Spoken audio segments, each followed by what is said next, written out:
Mobile के युग में बड़ी हैरानी की बात है कि बच्चे दादा दादी की कहानियों से वंचित हो रहे हैं। दादा दादी भी मोबाइल में बिजी रहते हैं और बच्चों को कहानियां नहीं सुना पाते। और इसी कारण मैंने ये एपिसोड शुरू किया है कि YouTube उनके हाथों में होता है, तो इसी के माध्यम से हमारी पौराणिक कहानियों की जानकारी बच्चों को दी जाए। क्योंकि मैंने अपने बच्चे से पूछा कि आपको राजा हरिश्चंद्र की कहानी मालूम है, तो कहने लगा ये कौन है। मैंने कहा ये मैं आपको बताती हूँ, हमारे सतयुग में पौराणिक कहानियों में ये सबसे पहली कहानी है राजा हरिश्चंद्र की, जो सत्यवादी थे। उन्होंने सत्य के दम पर अपना राजपाट तक छोड़ दिया था। तो कहने लगा नहीं मुझे नहीं सुननी क्योंकि मैं वीडियो में देख लूँगा। भगवान के जितने भी अवतार हुए हैं अब तक, आज से हम उसका कथन करेंगे, पाठ करेंगे। जितनी भी कथाएं हैं अवतारों के माध्यम से, आज हम उसका अध्ययन करेंगे। भगवान विष्णु जी के अवतार हुए हैं जितने भी, उनमें सबसे पहला अवतार मत्स्य अवतार कहा जाता है। तो आज हम मत्स्य अवतार की चर्चा करेंगे कि मत्स्य अवतार कैसे हुआ, उसे किस तरह से पृथ्वी पर भेजा गया। वत्सल भगवान के जितने भी अवतार हुए हैं सभी शाश्वत सुख के समुद्र हैं। उनके नाम रूप लीला आदि का और छोर नहीं है। जीवों का उद्धार करने के लिए अवतार लेकर भगवान लीलाओं का विस्तार करते हैं। जिसका मन भगवान के जिस रूप में लग जाता है उसी रूप में रम जाता है और उसमें उसी रूप से संबंधित प्रेम भाव जग जाता है। भगवान के सभी रूप अनंत सुख के सागर हैं। अतः प्रेम भाव की तरंगों का आर पार भला कौन पा सकता है। सभी अवतार नित्य हैं और ध्यान करते ही हृदय को प्रेम आनंद से प्रकाशित कर देते हैं।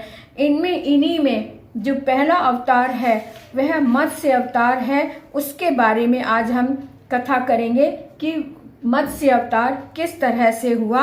यह बहुत ही दुर्लभ है। मत्स्य अवतार की कथा इस प्रकार है।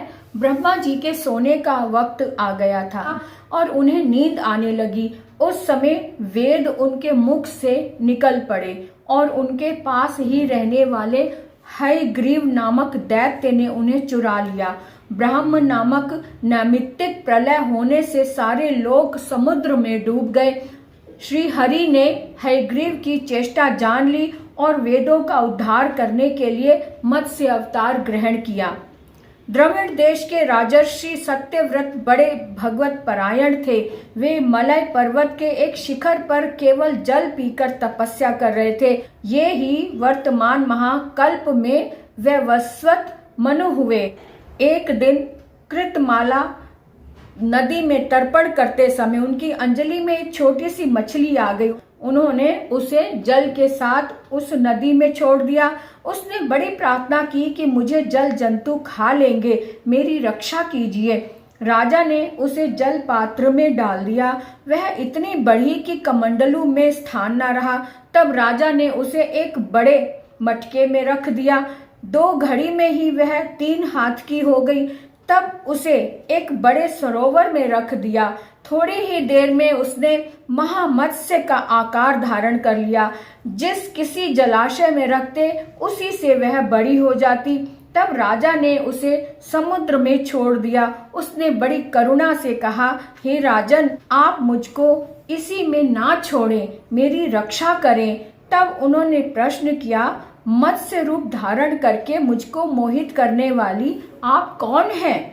आपने एक ही दिन में 400 कोस का विस्तार कर सरोवर घेर लिया। आप अवश्य ही सर्वशक्तिमान, सर्वांतर्यामी, अविनाशी श्री हरि ही हैं। आपने यह रूप किस उद्देश्य से ग्रहण किया है? तब भगवान ने कहा, आज से 7वें दिन तीनों लोक प्रलय कालीन समुद्र में डूब जाएंगे।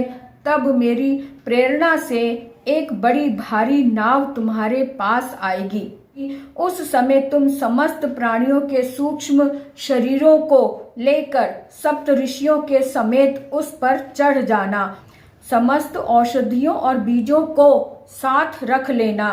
जब तक ब्रह्मा की रात्रि रहेगी तब तक मैं तुम्हारी नौका के लिए समुद्र में विहार करूंगा और तुम्हारे प्रश्नों का उत्तर दूंगा। यह कहकर मत्स्य भगवान अंतर्ध्यान हो गए। प्रलय काल में वैसा ही हुआ जैसा भगवान ने कहा था। उनका शरीर सोने के समान दैदीप्यमान था और शरीर का विस्तार 4 लाख कोस का था। 4 लाख कोस का था। शरीर में एक बड़ा ही भारी सींग भी था। यह नाव वासुकी नाग से सींग में बांध दी गई। सत्यव्रत जी ने भगवान की स्तुति की। भगवान से प्रसन्न होकर उन्हें अपने स्वरूप का संपूर्ण परम रहस्य और ब्रह्म तत्व का उपदेश दिया जो मत्स्य पुराण में है। ब्रह्मा जी की नींद टूटने पर भगवान ने हयग्रीव को मारकर श्रुतियां ब्रह्मा जी को लौटा दी। तो यह था भगवान श्री विष्णु का पहला अवतार मत्स्य की कथा के रूप में। आज हमने मत्स्य अवतार की कथा सुनी और सुनाई।